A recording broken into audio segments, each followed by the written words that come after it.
এই সময়ে শহীদি কাফেলা হেফাজতে ইসলাম বাংলাদেশ আজকে ঐতিহাসিক দায়িত্ব পালন করার জন্য আজকে মাঠে নামতে বাধ্য হয়েছে। আমি মাঠ বলবো, আমাদের দায়িত্বশীলরা বলেছেন দোয়ার মাধ্যমে আমাদের সূচনা, এরপরে দোয়া হবে আর নতুন সূচনার জন্য।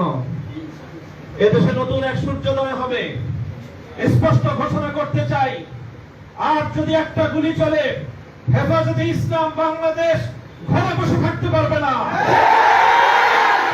আমার সন্তানের লাশ নিয়ে আমরা কবরস্থানের দিকে যাব না। পরবর্তী সন্তানের লাশ কাঁধে আমিরের হেফাজত ইনশাআল্লাহ রাজপথে যখন নামবেন, টেকনাফ থেকে তেতুলিয়া পর্যন্ত পথ ভাঙ্গা সেই গণজোয়ার রুখে দেওয়ার সাধ্য কারো হবে না ইনশাআল্লাহ।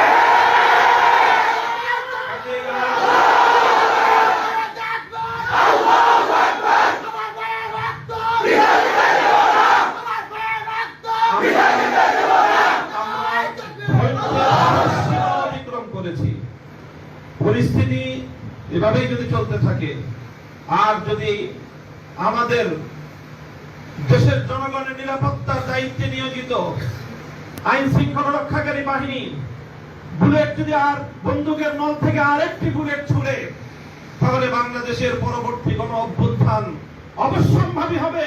সে অভ্যুত্থান রুখে দিতে কেউ পারবে না। আমরা আল্লাহ পাক রব্বুল আলামিনের কাছে দোয়া করব, যারা বৈষম্যের বিরুদ্ধে জীবন দিয়েছে, যারা বৈষম্যের বিরুদ্ধে জীবন দিয়েছে, অত্যাচারীর হাতে যাদের প্রাণ গিয়েছে, তারা নিঃসন্দেহে শাহাদাত বরণ করেছে। কাজেই সেই শহীদদের আত্মার মাগফিরাত শুধু নয়, বরং শহীদদের শাহাদাতের কবুল হওয়ার জন্য আমরা দোয়া করব আল্লাহর কাছে।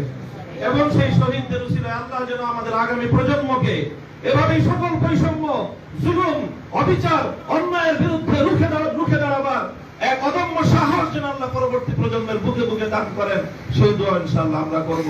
ওয়া আখিরু দাওয়ানা আলহামদুলিল্লাহি রাব্বিল আলামিন।